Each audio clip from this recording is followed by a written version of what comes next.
What section? I can look it up. Yeah, let's have a look. But I'm not going to, because I'm going to just require this of you. And if you do not, then I may just have to arrest you under... What do you mean? And you've got to have an operator's licence, haven't you? Yeah. Have you got it? Yeah, of course I have. You've got an operator's licence. Can you show Operator's ID, it's called. Huh? Operator's ID, it's called. Yes, you have to show it. Why? Because we're going to require it. Is it shown on the drone? You're going to require it for what? So if you're flying a drone, Yeah. which is not a toy, Yeah. or is over 250 grams, and I suggest that's probably not a toy if it's got a video thing on it. 249 gram. So is that your... Yeah, but if it's over 250 grams, which is not a toy, yeah, and I suggest with all that, that's probably not a toy. Yeah. So it does have to have an operator's licence. Correct. So have you got your operator's licence, and is it stamped on it? Do you think that I don't have one? No, it's got to be stamped on it, and you've got to be able to show it to us. Yeah, if you suspect me of a crime. No, it's on the civil aviation stuff. So if you've got it and you're flying it, then you should be able to demonstrate your operator's ID and have it stamped on that. And if you suspect me of a crime, then I have to show you. that is the law. No, it's not. It is. No, it's not. Yeah. What you're about to see is a classic UK police audit encounter that quickly escalates from a simple drone flight into a heated legal standoff over powers, suspicion, and authority. A police sergeant steps in believing he has the upper hand, but what follows is a detailed breakdown of whether he actually understands the law he's enforcing. Is this legitimate enforcement or an overreach based on assumption and pressure from complaints? And more importantly, how far can police actually go before they cross the line into unlawful demands? Yeah, let's have a look. Oh, fantastic. Have you got an operator's licence? Yeah, of course I have, yeah. Cool. Alright, it's got to be stamped on it. Well, it's got to be shown on by it. you asking for it suggests that you think I've committed an offence. No, just if you're flying You can't just take one point out of the legislation. No, if you're flying it. I'm not flying it. That is the... No, but you were. No, I wasn't. Oh, we've had multiple people come in saying you were. Well, I haven't. Really? Yeah. Okay, well, I suspect you were. You suspect I was? Yes, So because I've had multiple people come in and say that you were. So you suspect I was flying the drone? And I don't think they just made that up. Well, they did. So you suspect, They did, okay. So you suspect I was flying the drone and committing an offence? No, I suspect you were flying the drone. Yeah, to tell you about it. You do? No, I don't. Yes, because I can require to see that. Under what law? I just told you, it's there. What section? I can look it up. Yeah, let's have a look. But I'm not going to, because I'm going to just require this of you. And if you do not, then I may just have to arrest you under that offence. Well, if you're going to arrest me, then I'll give you it, but I will speak to my solicitor afterwards. Fine. Yeah. Alright. So are you refusing to No, I'm not provide refusing. that? Okay, fantastic. Just so you know, I've been through this before. Yeah, I know. Last time I got £3,500. Okay. Okay, so you still want to go down this route? So I want to go down the route of proving that you're legally using that drone. Yeah, I am. Okay, but you need... At this stage, what we're witnessing is a key misunderstanding of UK police powers versus Civil Aviation Authority regulations. The officer is attempting to compel production of a drone operator ID, but legally speaking, that demand is only valid under specific conditions, namely reasonable suspicion of an actual offense. Without that, the request becomes voluntary, not compulsory. What's interesting here is how confidently the officer asserts authority without first clearly identifying the legal basis. This is where many real-world disputes begin, not because laws don't exist, but because they're misapplied in the heat of the moment. So the question becomes, is this enforcement based on law or assumption shaped by public complaints? We can look it up. If you've got it, why don't you just show it to us? So, fantastic. Cool. Yeah, we need to actually... we want it to jot it down. We need to see that it's linked to you and not just someone else's drone and just a code on it. We need to I am giving you my details. So we need to see that you've got an operator's ID. Yeah. And that it's the same as the one on the drone. Yeah. Okay. And we need to know that that operator's ID that you show us is actually yours and It not doesn't have to be mine. It doesn't have to be mine. It does. You have to not. have an operator's ID. No, I don't. Yes, you do. The operator of the person who operates the drone. Yeah, so there's a difference between the operator and the flyer. So there's a flyer ID and there's an operator ID. No, you're operating it. No. Yeah, I think we're getting into a semantic argument. No. You're operating it. The operator is the person that owns it. You're operating it at that point. The operator is the person that owns it. No. Yes. No, otherwise it would be the owner. No. Operator is the person that's responsible for the drone, owns the drone, and you have a flyer. No. Yes, there's two different things. A flyer ID, operator Flyer ID. ID and operator ID are two separate things. Exactly. You're absolutely correct. Yeah. But an operator ID is from the person who's actually operating the drone at that time. That's not true. It's not the same as a flyer ID. That's not true. No, it's not. Yeah. Just just to protect your sergeant, if you go onto Google and put drone, Ossett police station, you'll see me in the papers. Yeah. Right? I was arrested for this exact same thing. Okay. Right? And I was released without charge, and they paid me a lot of money for it. So just protect your sergeant a little bit, you know what I mean? Yeah, no, but we still would need to confirm that operator ID is valid and linked to an actual person who's the operator rather than just some. But I don't have to tell you who the operator is. But we would need to confirm that drone. And how would you confirm that? Well, unless I told you who owns the drone. Well, because it's just a code. Yeah, so because how would otherwise I would know that you've not just written some random digits on a bit of paper? That's why, if you suspect me of an offence, which would be flying the drone without an operator's ID. Do you suspect that though?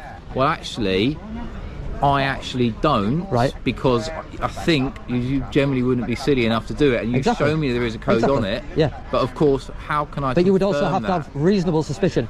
For instance, the fact that you're not confirming I'm that walking code down. is valid. I'm walking down the street. Or allow me to see it. I'm walking down the street. I could have a weapon in my pocket. Yeah. Right. There's a whole you don't know. thing. You don't know unless you search me. Yeah, but no, let me finish, sir. But he did the same example earlier, and I said actually. Now this is where things really escalate.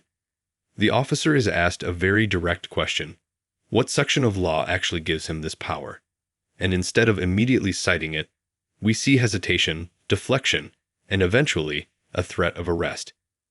That's a major escalation in any policing interaction because arrest should always be evidence-led, not used as leverage in a disagreement. What makes this moment so important is the power imbalance. One side is referencing legislation, while the other is relying on suspicion and pressure from prior reports. So let's ask the real question here. Who do you think is operating within the law in this moment, and who is relying on authority alone? No, because there's legislation. As in 163. But as an equivalent thing, yeah, you're using a piece of machinery which should be registered. Yeah. Okay. Correct.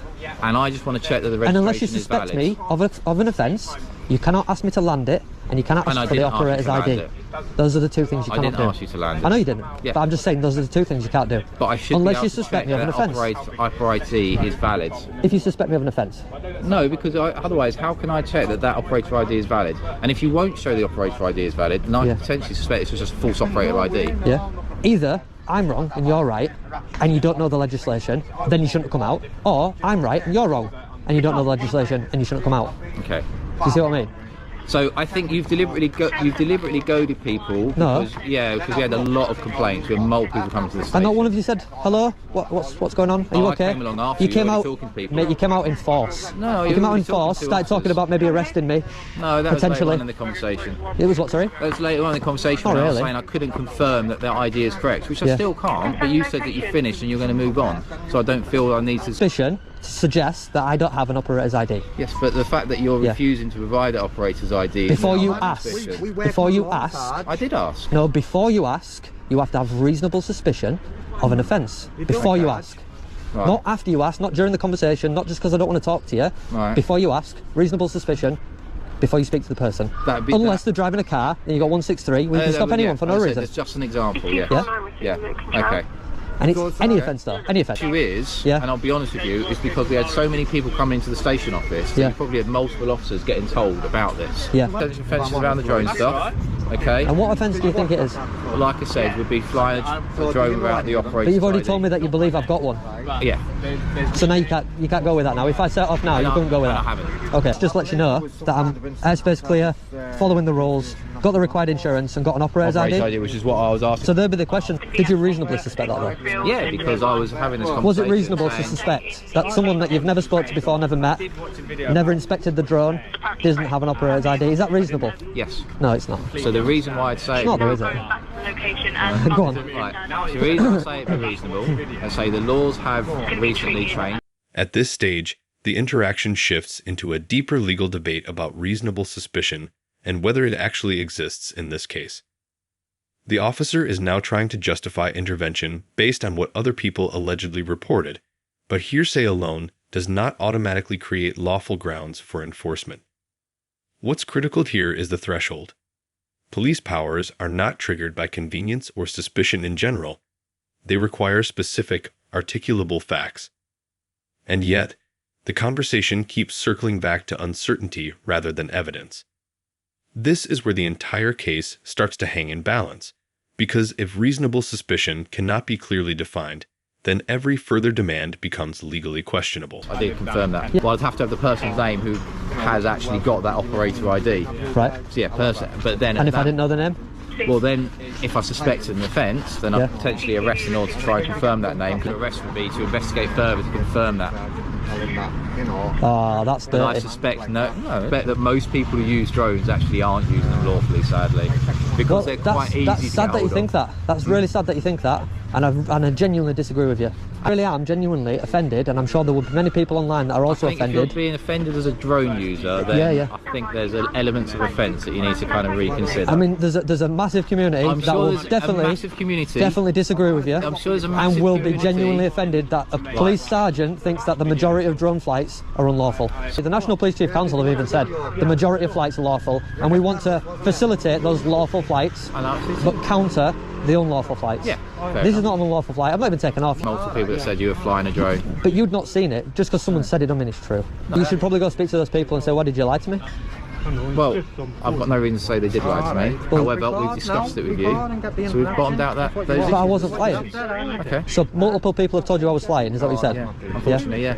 So they've lied to you. You all need to shut up and get back in the station. By the end of this encounter, what we're really seeing is a breakdown in procedural clarity. The officer appears to rely heavily on complaints and assumptions rather than confirmed evidence of wrongdoing, which raises serious questions about proportionality and lawful justification. In UK policing, the principle is simple. Powers must be grounded in law, not pressure or assumption. When that standard isn't met, interactions like this risk damaging public trust and exposing officers to legal vulnerability themselves. This case highlights a broader issue. Misunderstanding of technical regulations, like drone laws, can easily escalate into unnecessary confrontations if not handled with proper legal grounding. If you found this case as shocking as we did, make sure to hit that like button, share your thoughts in the comments, and don't forget to subscribe for more jaw-dropping courtroom and body cam breakdowns.